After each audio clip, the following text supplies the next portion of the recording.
Mari kita berdoa.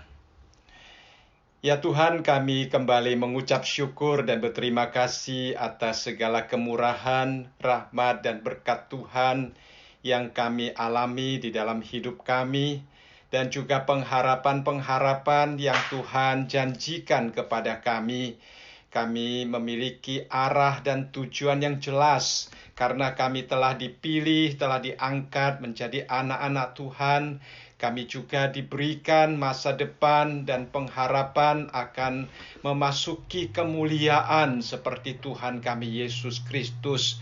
Betapa bahagianya kami Tuhan menjadi anak-anak-Mu, dan biarlah kami boleh hidup sesuai dengan identitas kami sebagai anak-anak Tuhan, supaya melalui segala praktika kehidupan kami, dunia dapat mengenal Tuhan di dalam kehidupan kami. Tuhan, sebentar lagi kami bersama-sama akan membaca dan merenungkan firman-Mu. Kami berdoa kiranya Roh Kudus bekerja di tengah-tengah kami, memberkati kami, dan memimpin kami masuk ke dalam seluruh kebenaran. Terima kasih Bapa, terpujilah nama-Mu. Di dalam nama Tuhan kami Yesus Kristus kami berdoa. Amin. Ya, pada malam hari ini kita bersama-sama akan kembali mempelajari kitab Roma. Pasal 8 kita akan mulai dari ayat yang ke-19 sampai ayat yang ke-25 ya. Nah, kita sebelum minggu-minggu sebelumnya kita juga sudah mempelajari tentang identitas kita sebagai anak-anak Allah, di mana kita diadopsi oleh Tuhan. Kemudian kita juga akan mengalami penderitaan sebagai bagian daripada keberadaan kita dan juga sebagai persiapan kita untuk memasuki kemuliaan. Dan kemudian kita juga melihat di dalam ayat yang ke-18 berbicara tentang kemuliaan yang akan datang, yang sebenarnya dimulai atau diungkapkan kemuliaan itu mulai dari ayat yang ke-19 ya. Nah, kalau hari ini kita melihat di dalam bagian ini dari ayat yang ke-19 sampai ayat yang ke-22 itu berbicara tentang segala makhluk ya, seluruh makhluk di sini. Sebab dengan sangat rindu dikatakan seluruh makhluk menantikan saat anak-anak Allah dinyatakan ya. Jadi di sini berbicara tentang seluruh makhluk, dan kemudian di dalam ayat yang ke-23 sampai ayat yang ke-25 berbicara tentang kita ya, berbicara tentang kita. Jadi memang ada banyak orang bertanya-tanya ya, karena apa Saudara sekalian, yang dimaksudkan dengan seluruh makhluk ini apa ya. Sebelum kita menelusuri tentang seluruh makhluk ini, kita melihat bahwa sebenarnya firman Tuhan kalau kita baca akan memberikan penghiburan, akan memberikan kekuatan kepada kita, karena firman Tuhan memberikan pengharapan di dalam hidup kita ya, seperti yang dikatakan di dalam Mazmur pasal yang ke-119 ayat yang ke-49 ya. Mazmur pasal yang ke-119 ayat yang ke-49 di sini dikatakan, ingatlah firman yang kukatakan kepada hamba-Mu ya. Oleh karena Engkau telah membuat aku berharap. Jadi kita melihat di sini pemazmur dia menerima firman Tuhan, dan firman Tuhan itu membuat dia berharap. Jadi kita setelah membaca di dalam Roma pasal yang ke-8, kita juga merasakan ada satu pengharapan yang luar biasa yang menantikan kita, saudara sekalian ya. Jadi mudah-mudahan setiap saudara juga mempunyai perasaan yang sama, pengharapan yang sama, dan juga mempunyai kerinduan yang sama seperti yang dikatakan di dalam firman Tuhan ini ya. Jadi kita melihat di dalam ayat yang ke 19 sampai 22 di situ berbicara tentang seluruh makhluk. Ya, ayat yang ke-19, seluruh makhluk menantikan saat anak-anak Allah dinyatakan. Ayat yang ke-20 dikatakan seluruh makhluk telah ditaklukkan kepada kesia-siaan. Lalu ayat yang ke-21, makhluk itu sendiri juga akan dimerdekakan dari perbudakan kebinasaan. Lalu ayat yang ke-22, segala makhluk sama-sama mengeluh dan sama-sama merasa sakit bersalin. Nah, banyak orang seperti yang saya katakan tadi, banyak orang bertanya-tanya ya, apa yang dimaksudkan dengan segala makhluk di sini ya. Apa yang dimaksudkan dengan segala makhluk di sini? Ada beberapa macam tafsiran sebenarnya tentang segala makhluk yang ada di sini. Kalau kita melihat pertama-tama sebagian orang mengatakan yang dimaksudkan dengan segala makhluk itu adalah orang-orang percaya. Yang kedua dikatakan manusia pada umumnya, ya. Dan yang ketiga dikatakan segala makhluk adalah alam ciptaan ini, ya, yaitu bumi dan alam semesta ini. Nah, sebenarnya yang dimaksudkan dengan segala makhluk di sini itu apa ya, saudara-saudara sekalian? Nah, kalau kita perhatikan, kalau dikatakan segala makhluk adalah orang percaya, itu kelihatannya tidak seperti apa yang dimaksudkan oleh Rasul Paulus. Karena di sini Rasul Paulus di dalam ayat yang ke-9 berbicara tentang segala makhluk sangat rindu menantikan saat anak-anak Allah dinyatakan. Lalu kemudian di dalam ayat yang ke-23 dikatakan bukan hanya mereka. Jadi di sini segala makhluk memakai istilah mereka, tetapi kita. Jadi ada perbedaan antara segala makhluk dengan kita sebagai anak-anak Tuhan. Jadi jelas segala makhluk bukan anak-anak Tuhan. Ya, yang kedua, kalau dikatakan bukan anak Tuhan, berarti manusia di luar Kristus. Tetapi pertanyaan kita adalah apakah manusia di luar Kristus itu menantikan, ya, rindu menantikan saat anak-anak Allah dinyatakan? Tentunya tidak, karena mereka tidak percaya. Karena mereka tidak percaya, mereka tidak mempunyai pengharapan yang demikian. Lalu yang ketiga, segala makhluk ya adalah alam semesta ini. Lalu kemudian pertanyaan orang juga, apakah alam semesta ini nanti akan memasuki kemuliaan ya, seperti yang dikatakan di dalam ayat yang ke-22 dikatakan sebab kita tahu bahwa sampai sekarang segala makhluk sama-sama mengeluh dan sama-sama merasa sakit bersalin. Di dalam ayat yang ke-21 dikatakan tetapi dalam pengharapan ya, karena makhluk itu sendiri juga akan dimerdekakan dari perbudakan kebinasaan dan masuk ke dalam kemerdekaan kemuliaan anak-anaknya. Jadi apakah segala makhluk ciptaan Tuhan juga akan seperti yang dikatakan di dalam ayat yang ke-21 bahwa satu hari mereka juga memasuki kemuliaan anak-anak Allah ya. Ini adalah satu hal yang tidak gampang dimengerti.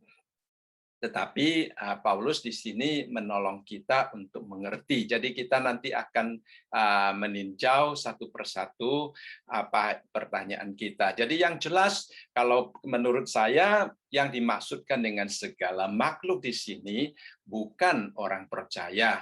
Yang kedua yang dimaksudkan dengan segala makhluk di sini juga bukan orang yang tidak percaya, tetapi yang dimaksudkan dengan segala makhluk adalah segala makhluk. Artinya bahwa itu adalah ciptaan Tuhan yang lain, saudara sekalian, yaitu alam semesta ini.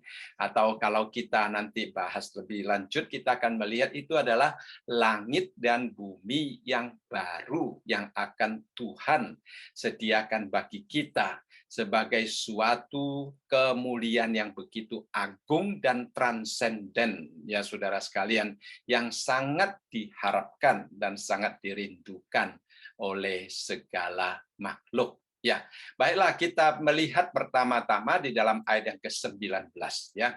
Ayat yang ke-19 dikatakan bahwa segala makhluk sedang rindu menantikan, bukan saja sedang tapi sangat ya saudara sekalian, menantikan saat anak-anak dinyatakan. Pertama-tama kita melihat bahwa anak-anak Allah akan dinyatakan, dimanifestasikan pada waktu Kristus datang kedua kalinya. Jadi sekarang orang-orang kudus adalah milik Allah yang kelihatannya masih tersembunyi ya, belum begitu jelas. Maka orang kadang-kadang tidak terlalu mengenal kita karena kita tidak terlalu jelas, kelihatan masih tersembunyi. Ada seorang memberikan perumpamaan seperti gandum yang tampaknya hilang dalam tumpukan sekam katanya ya. Jadi tidak kelihatan, tetapi pada waktu Kristus datang kembali, maka gandum itu akan dimanifestasikan, akan dinyatakan dengan jelas. Jadi saudara-saudara sekalian, jadi kita belum kelihatan begitu jelas ya. 1 Yohanes pasal yang ke-3 ayat yang kedua di situ dikatakan, saudara-saudaraku yang kekasih, sekarang kita adalah anak-anak Allah, tetapi belum nyata apa keadaan kita kelak. Akan tetapi kita tahu bahwa apabila Kristus menyatakan dirinya, kita akan menjadi sama seperti Dia, sebab kita akan melihat Dia dalam keadaannya yang sebenarnya ya. Jadi di sini dengan jelas sekali dikatakan bahwa saat ini kita memang sudah menjadi anak-anak Allah, tetapi belum nyata keadaannya. Keadaannya akan menjadi nyata pada waktu Kristus datang kembali. Jadi pada waktu Kristus datang kembali, anak-anak Tuhan akan muncul dalam kemuliaan mereka sendiri, dan juga dikatakan di sini segala makhluk sedang merindukan akan hal yang demikian, saudara sekalian ya. Di dalam ayat yang ke-20 dikatakan bahwa mengapa segala makhluk itu sangat rindu tentang saat anak-anak Allah akan dinyatakan, saudara sekalian, karena dikatakan di dalam ayat yang ke-20, karena seluruh makhluk telah ditaklukkan kepada kesia-siaan, bukan oleh kehendaknya sendiri, tetapi oleh kehendak Dia yang telah menaklukkannya. Ya, jadi saudara sekalian, di sini pertama-tama kita melihat dikatakan bahwa anak-anak akan dinyatakan ya di dalam ayat yang ke-19 ya, seperti juga Yohanes pasal yang ketiga yang saya bacakan tadi ini ya, dikatakan sekarang kita adalah anak Allah tetapi belum nyata. Lalu kemudian kita sekarang masih fokusnya pada segala makhluk, karena mulai ayat yang ke-23 kita akan lebih fokus kepada kerinduan anak-anak Allah ya. Jadi dikatakan di sini bahwa segala makhluk itu sangat rindu karena mereka sedang berada di dalam kesia-siaan. Kita tahu bahwa semua makhluk itu berada di dalam kutukan perbudakan, dikatakan di sini karena dosa manusia ya. Sebenarnya pada waktu Tuhan menciptakan manusia, Alkitab dengan sangat jelas mengatakan bahwa Tuhan melihat bahwa hasil ciptaannya itu baik ya, apalagi pada saat menciptakan manusia Tuhan mengatakan bahwa ciptaannya itu amat sangat baik, saudara sekalian. Sesuatu yang baik di mata Tuhan sebenarnya adalah sesuatu yang indah, ya, sesuatu yang mempunyai nilai, sesuatu yang membawakan berkat, sesuatu yang mempunyai fungsi. Tetapi di dalam ayat 20 dikatakan seluruh makhluk telah ditaklukkan kepada kesia-siaan. Juga di dalam ayat yang ke-21 dikatakan seluruh makhluk berada di dalam perbudakan kebinasaan. Nah, kesia-siaan dan kebinasaan itu terjadi pada segala makhluk karena dosa manusia, ya. Dosa manusia yang membuat makhluk itu tidak lagi berfungsi seperti waktu Tuhan menciptakan mereka, tidak ada lagi kemurnian, mereka menjadi cacat celah, ya penuh dengan kelemahan, dan juga segala makhluk itu tidak memberikan faedah yang seharusnya mereka berikan kepada manusia. Bahkan kita melihat di dalam hidup dunia ini segala makhluk juga saling bermusuhan satu dengan yang lain. Jadi hidup mereka menjadi tidak ada artinya, sia-sia dikatakan di sini, bahkan menjadi perbudakan, kebinasaan. Mereka saling membinasakan satu dengan yang lain. Jadi dari sini kita melihat bahwa segala makhluk itu sudah kehilangan fungsi dan makna daripada penciptaannya, ya, daripada eksistensinya, sehingga dikatakan mereka telah ditaklukkan kepada kesia-siaan, bahwa mereka telah menjadi perbudakan kebinasaan.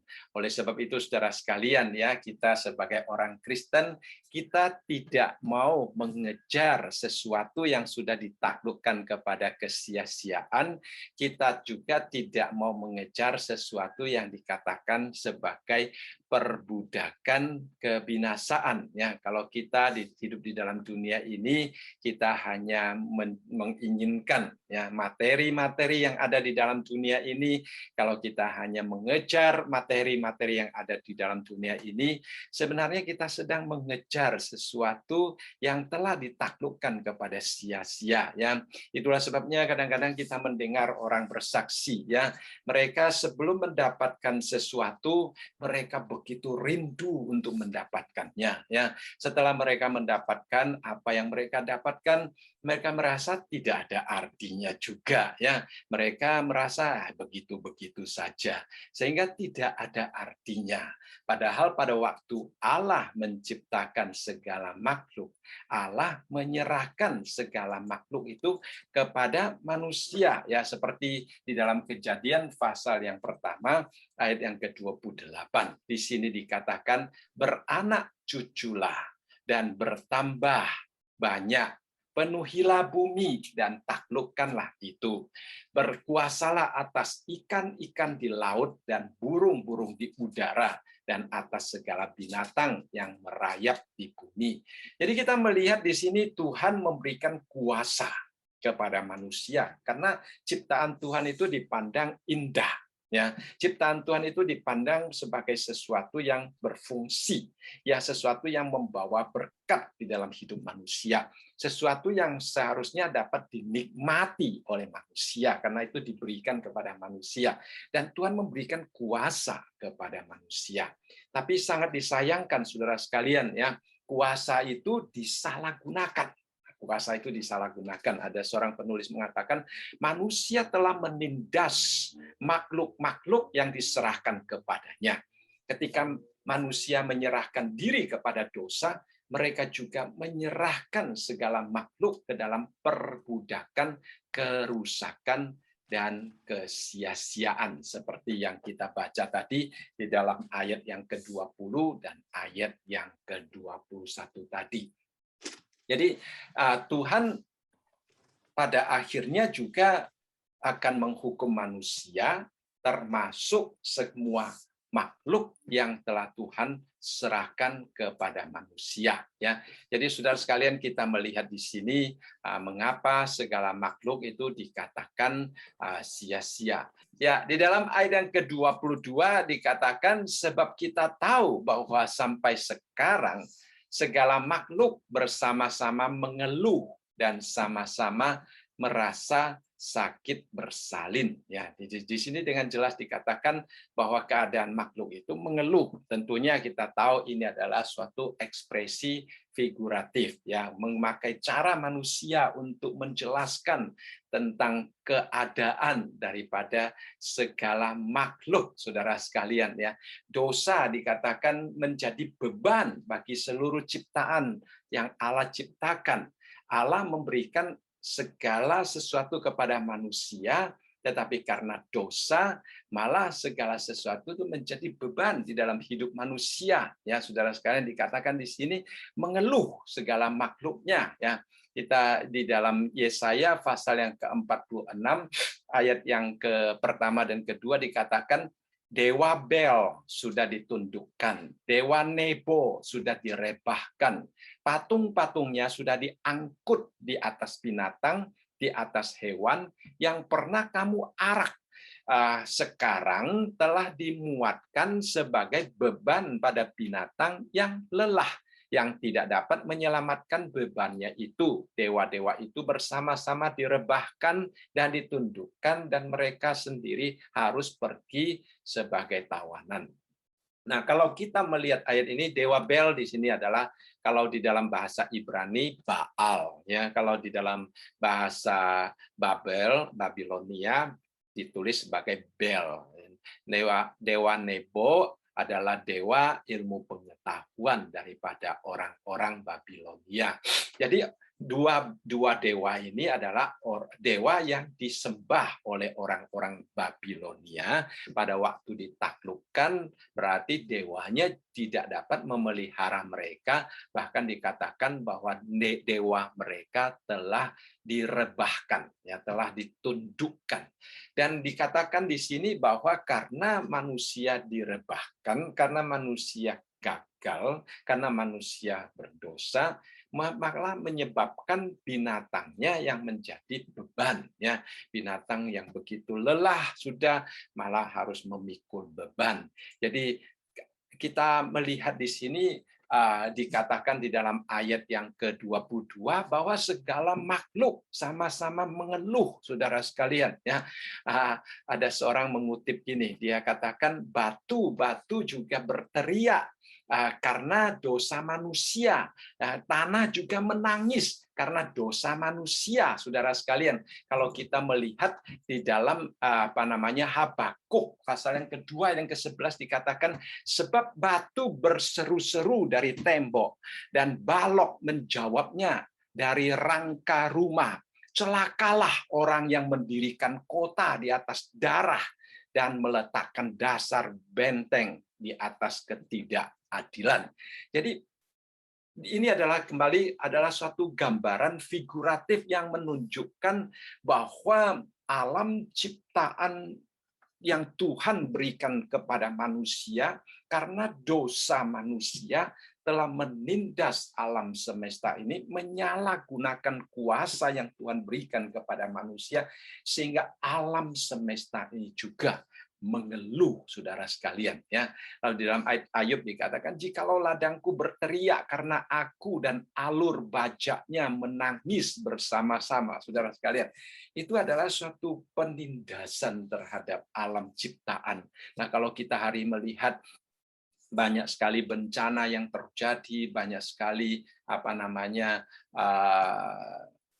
bencana yang menimpa manusia itu sedikit banyak berhubungan dengan akibat perbuatan manusia yang menyalahgunakan otoritas ataupun kuasa yang Tuhan percayakan kepada mereka, ya saudara sekalian. Kemudian kembali kepada ayat yang ke-21 dikatakan, tetapi dalam pengharapan, karena makhluk itu sendiri juga akan dimerdekakan, saudara sekalian, dari perbudakan kebinasaan dan masuk ke dalam kemerdekaan kemuliaan anak-anak Allah. Nah, bagian ini yang seringkali membuat banyak orang menjadi bingung, ya. Kenapa? Karena apakah semua makhluk, ya, ciptaan yang lain itu akan dimerdekakan dari perbudakan kebinasaan? Apakah mereka mempunyai kekekalan, saudara sekalian, ya? Apakah mereka akan masuk ke dalam kemuliaan anak-anak Allah, bersama-sama masuk surga? Apakah alam semesta ini akan bersama-sama masuk surga, saudara sekalian? Nah, sebelum kita melihat lebih lanjut, saudara, saya ingin sedikit membahas tentang keadaan perbudakan kebinasaan, saudara sekalian. Di dalam Kejadian pasal yang ketiga ayat yang ke-14 dikatakan, lalu berfirmanlah Tuhan kepada ular itu, karena engkau berbuat demikian, terkutuklah engkau. Nah, saudara sekalian, kita melihat itu berhubungan dengan dosa menyebabkan ular terkutuk. Saudara sekalian, itu yang tadi dimaksudkan dengan mereka hidup di dalam perbudakan kebinasaan. Kemudian kita melihat juga di dalam Kejadian pasal yang ketiga ayat ke-17 ya. Di sini dikatakan, lalu firman-Nya kepada manusia itu, karena engkau mendengarkan perkataan istrimu dan memakan dari buah pohon yang telah kuperintahkan kepadamu, jangan makan daripadanya, maka terkutuklah tanah karena engkau, saudara sekalian, dengan bersusah payah engkau akan mencari rezekimu dari tanah seumur hidupmu. Jadi kita melihat di sini mengapa dikatakan bahwa semua makhluk itu mengeluh, itu disebabkan karena dosa manusia menyebabkan mereka terkutuk. Bahkan dikatakan di sini bahwa mereka berada di dalam perbudakan kebinasaan. Jadi saudara sekalian, akan tetapi saudara sekalian dikatakan di dalam ayat yang ke-12, mereka akan dimerdekakan, saudara. Nah, ciptaan Tuhan walaupun karena dosa manusia itu berada di dalam keadaan perbudakan kebinasaan, tetapi mereka akan dimerdekakan, saudara sekalian. Apa yang dimaksudkan dengan mereka akan dimerdekakan? Sebenarnya di sini yang dimaksudkan adalah langit dan bumi yang baru yang Tuhan janjikan. Ya, saudara sekalian, kalau kita melihat di dalam 2 Petrus pasal yang ketiga ayat yang ke-13, dan 2 Petrus pasal yang ketiga dan ke-13 dikatakan, tetapi sesuai dengan janjinya kita menantikan langit yang baru dan bumi yang baru di mana terdapat kebenaran. Nah, langit dan bumi yang baru yang kita nantikan. Lalu di dalam Wahyu pasal yang ke-21 ayat yang pertama, di situ dikatakan, lalu aku melihat langit yang baru dan bumi yang baru, sebab langit yang pertama dan bumi yang pertama telah berlalu, dan laut pun tidak ada lagi.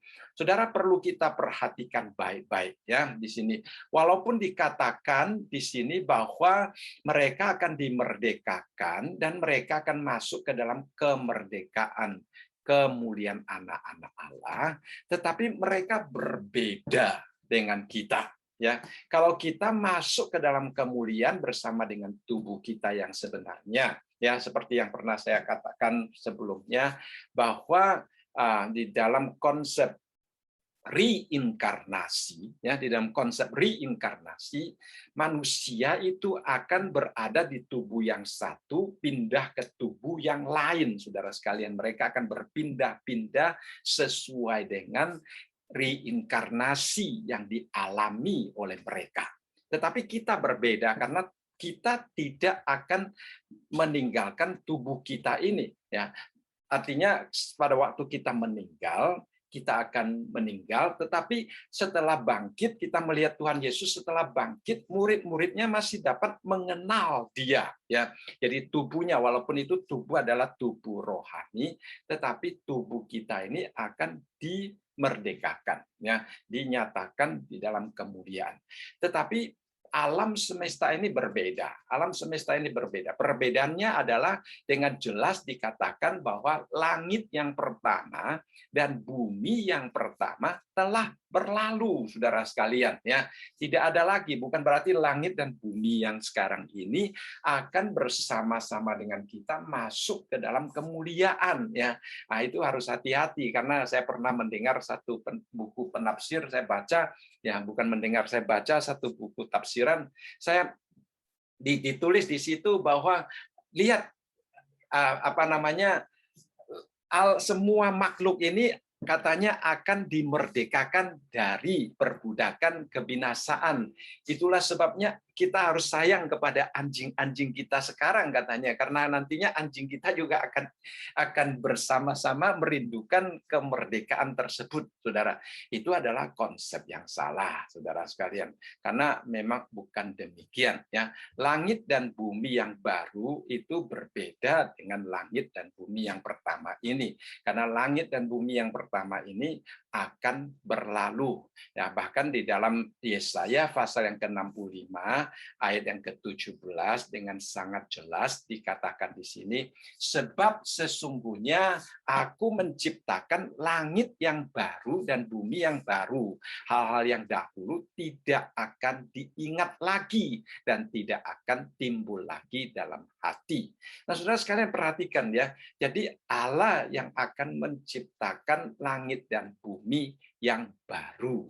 Ya, yang lama itu berlalu, bukan saja berlalu, bahkan dikatakan di sini tidak diingat lagi dan tidak akan timbul dalam hati, saudara sekalian.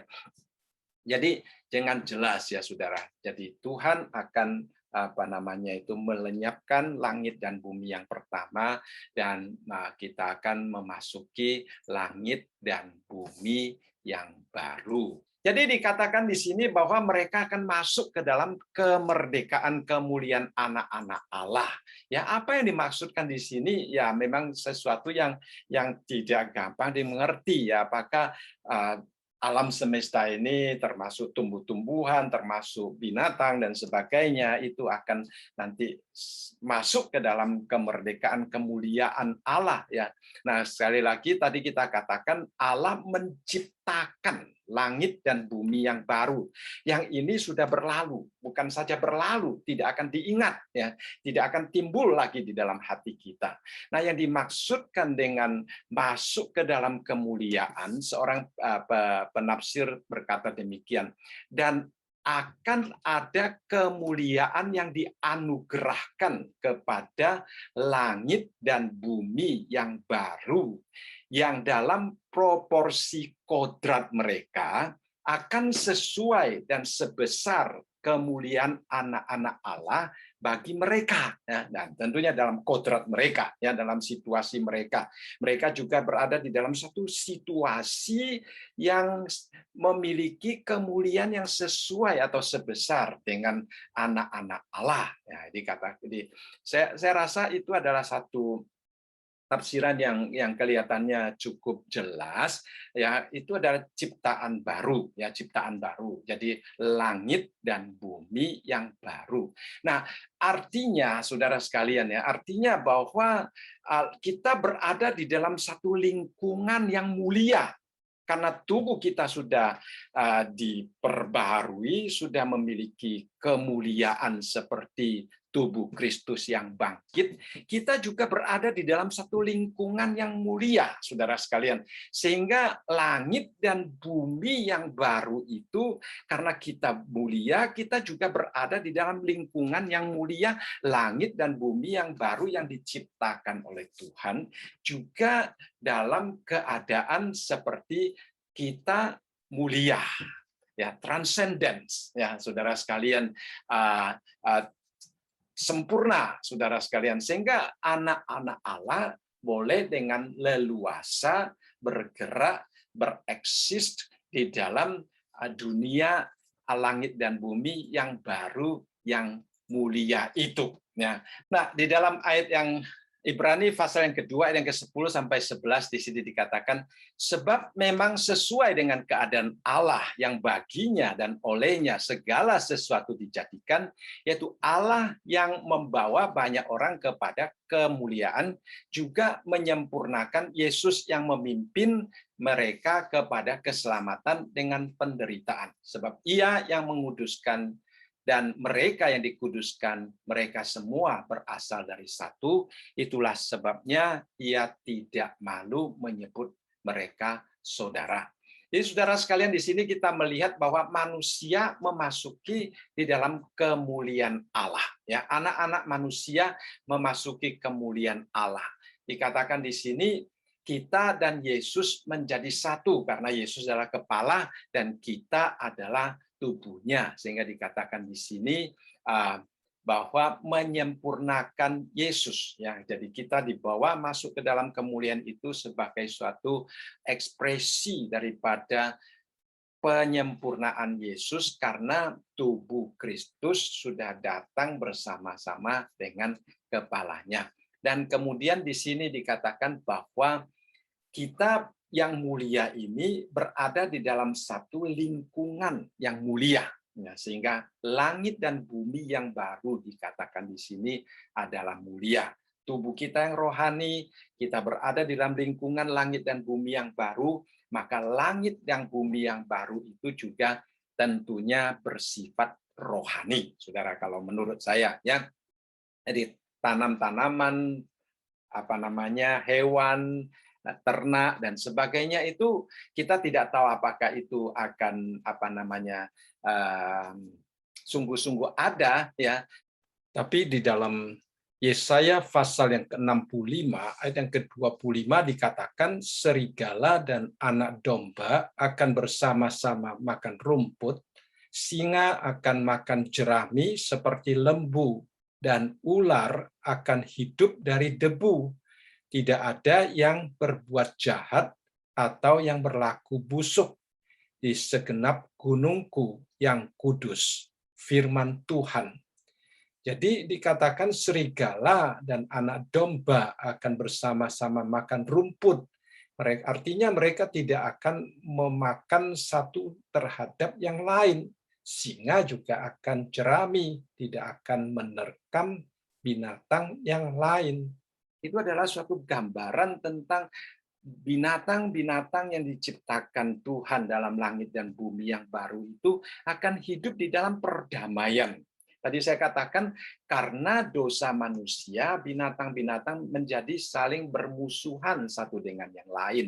Tetapi di dalam langit dan bumi yang baru kita melihat binatang-binatang kelihatannya bermusuhan itu akan bermain bersama-sama, saudara, dikatakan di dalam Alkitab. Itu indah, ya.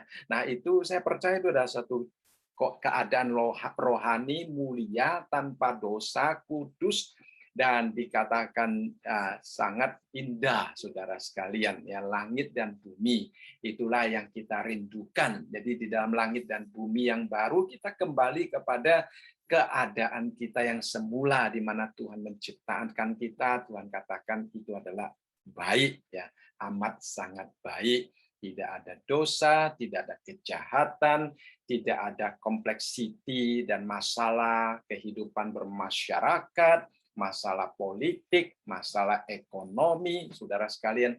Tidak ada rasa cemburu, iri hati, ya, kesombongan, tidak memperbandingkan diri dengan orang lain.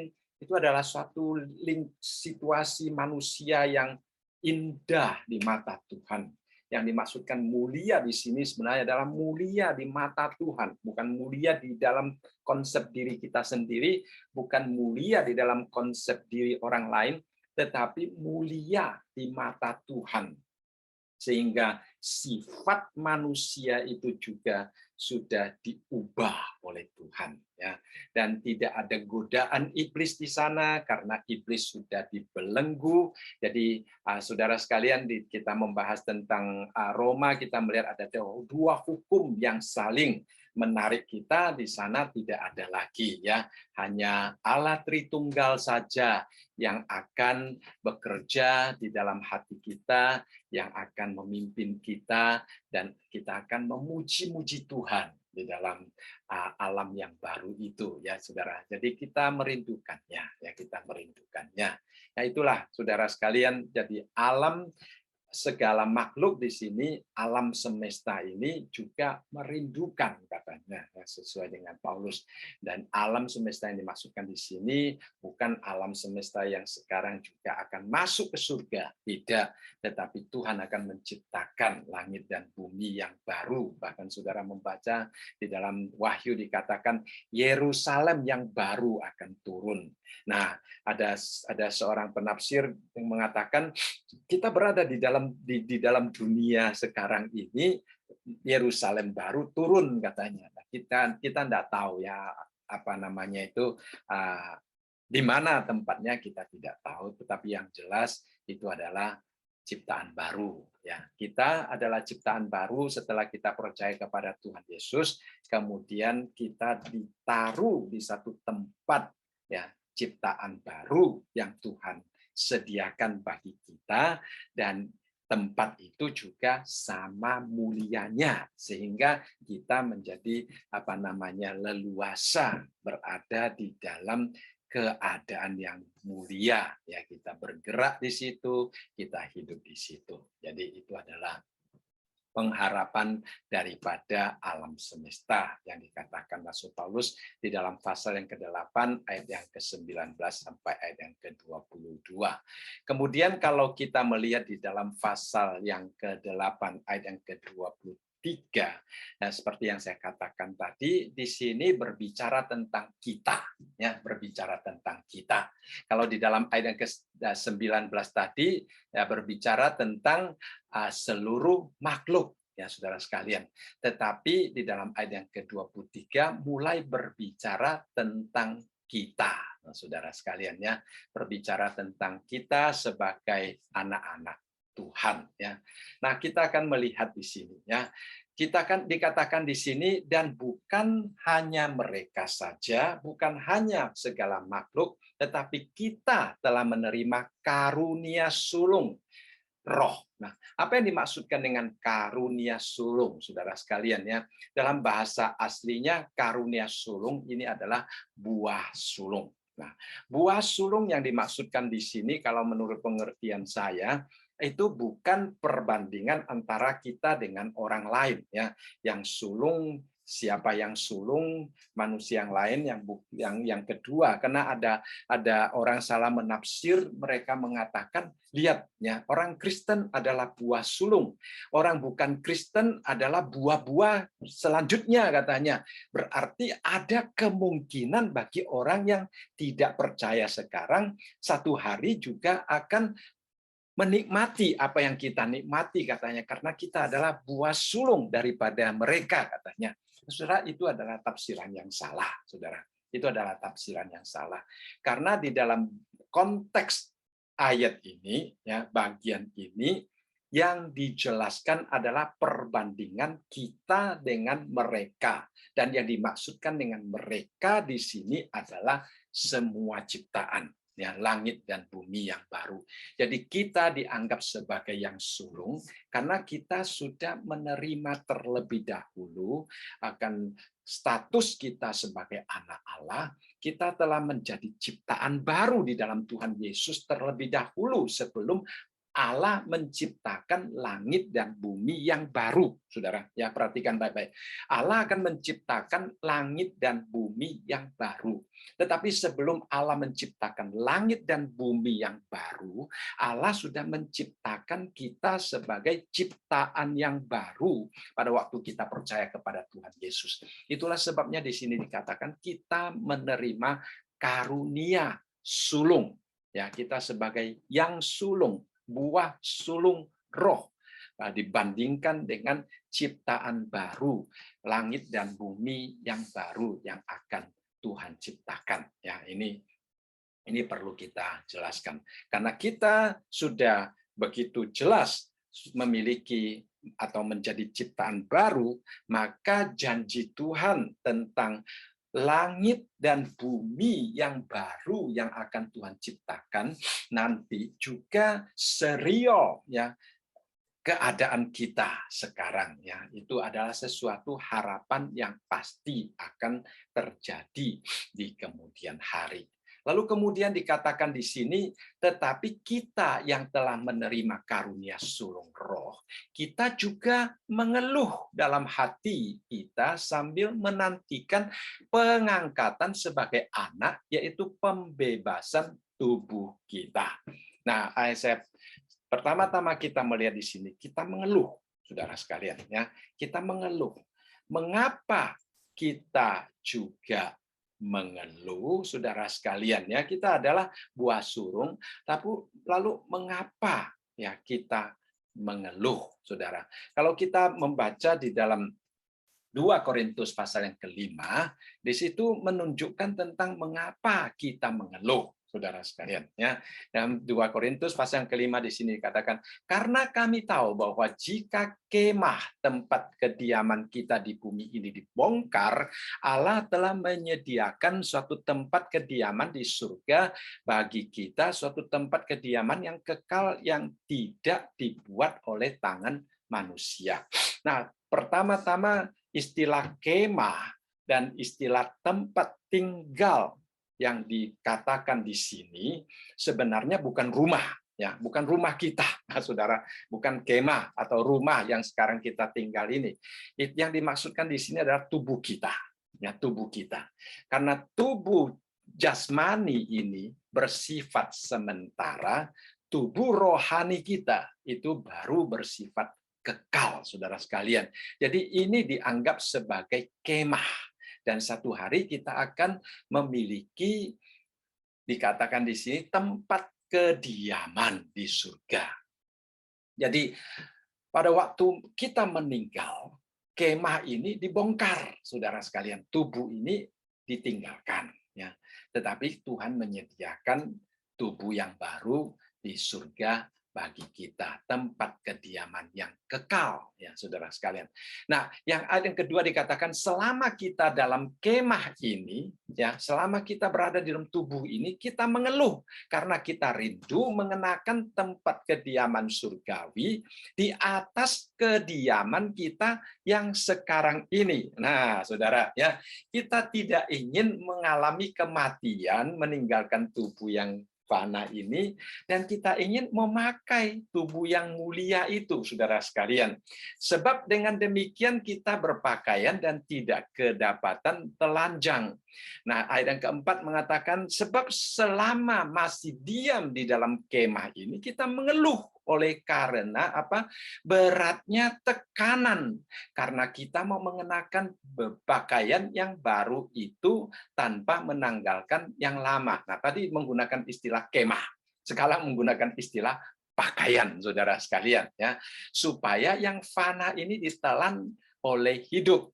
Tetapi Allah lah yang justru mempersiapkan kita untuk hal itu dan yang mengaruniakan roh kepada kita sebagai jaminan segala sesuatu yang telah disediakan bagi kita. Jadi, saudara sekalian, di sini dikatakan tubuh ini adalah sesuatu kemah, pakaian yang lama. Nanti Tuhan akan memberikan kepada kita tubuh yang baru, ya. Tapi kita ingin mendapatkan tubuh yang baru. Artinya kita tidak ingin lagi mengalami kesakitan, kita tidak ingin lagi mengalami tekanan, kita tidak ingin lagi hidup di dalam dunia yang penuh dosa, tapi kita ingin menikmati dunia ini, saudara sekalian. Ya, nah itulah kontradiksi yang ada di dalam diri manusia. Kita berbeda dengan Paulus. Paulus mengatakan, bagiku hidup adalah Kristus, mati adalah keuntungan. Kalau dia hidup untuk memberitakan Injil, katanya. Karena dia tahu misinya, Tuhan mengizinkan dia tetap hidup di dalam dunia ini dengan satu misi yang sangat jelas.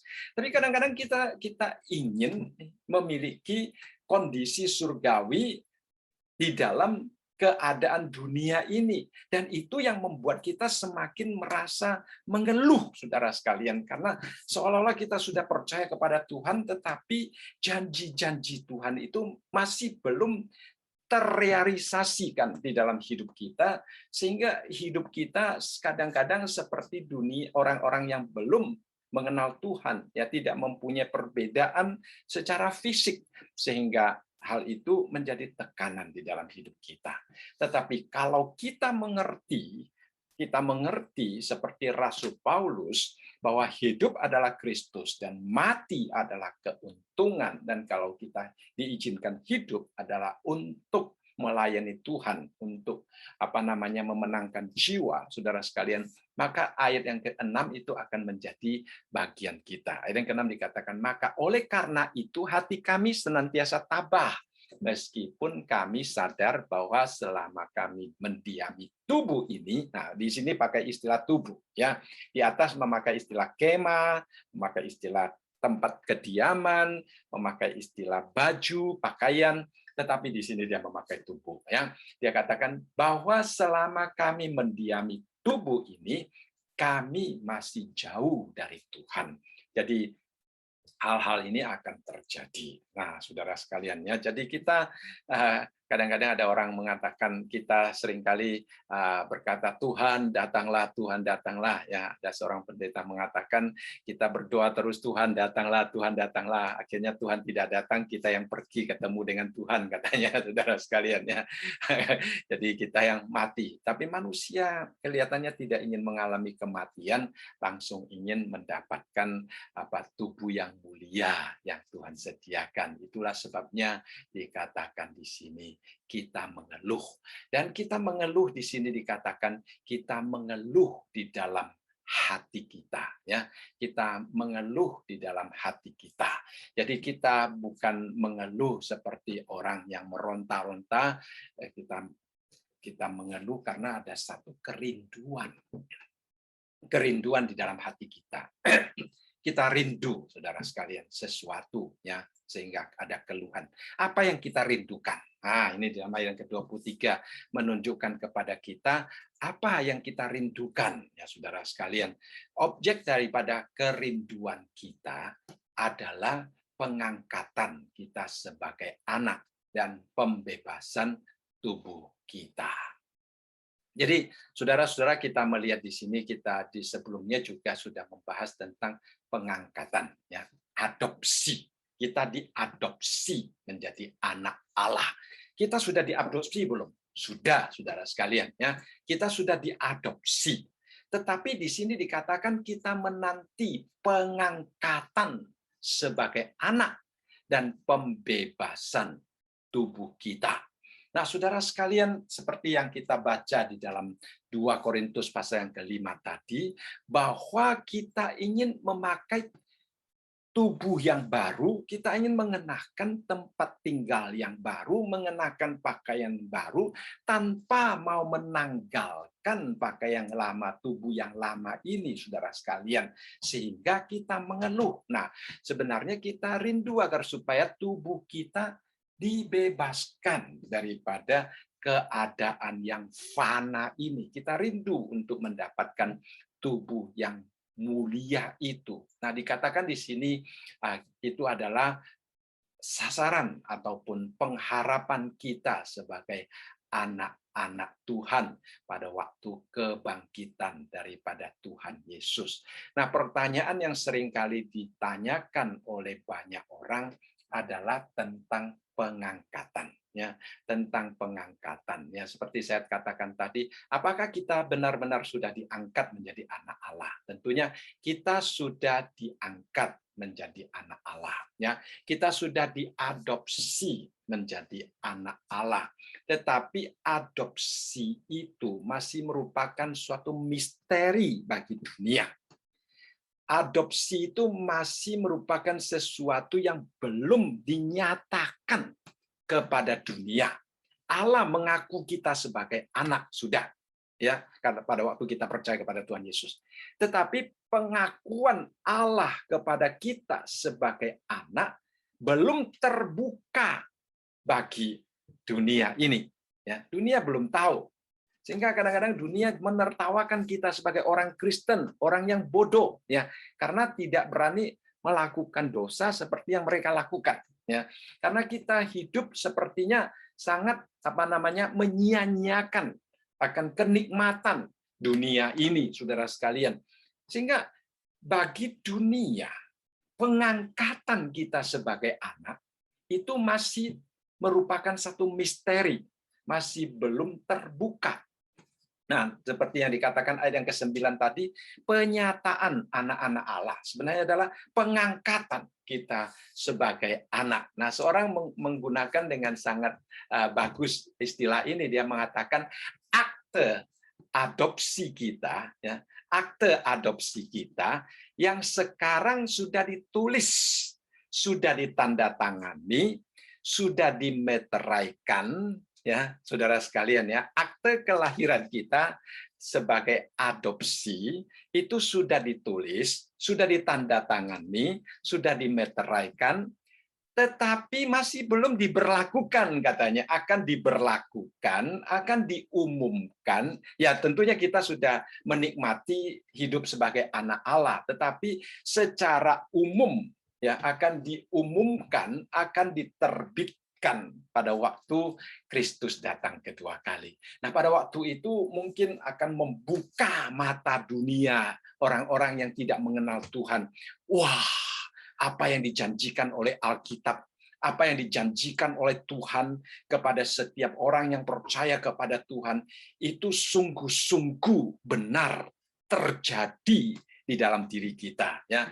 Nah, status kita sebagai anak Tuhan, hubungan kita dengan Tuhan sebagai Bapa dan anak, saat ini dunia tidak akan mengerti, Saudara.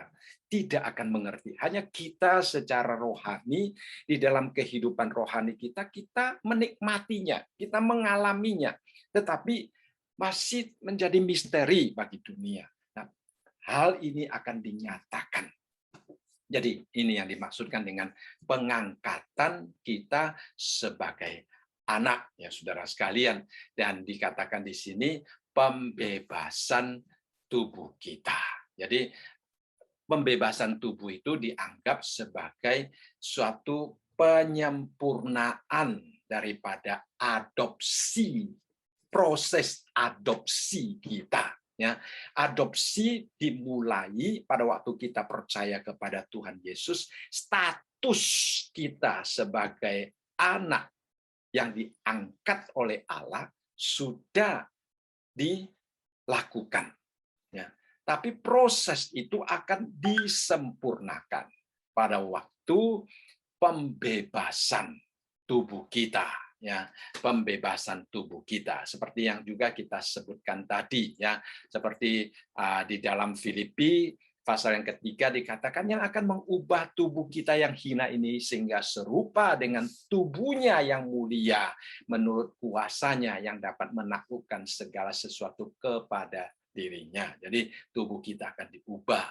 Lalu di dalam 1 Korintus pasal yang ke-15 ayat yang ke-42 dikatakan, demikianlah pula halnya dengan kebangkitan orang mati, ditaburkan dalam kebinasaan dan dibangkitkan dalam ketidakbinasaan. Jadi saudara sekalian, ya. Jadi tubuh kita yang sekarang ini ditaburkan di dalam kebinasaan karena tubuh kita fana, tubuh kita bersifat sementara, tetapi pada waktu itu kita dibangkitkan pada waktu kita yang dikatakan di sini menerima pembebasan tubuh kita, maka tubuh kebangkitan kita berada dalam keadaan ketidakbinasaan.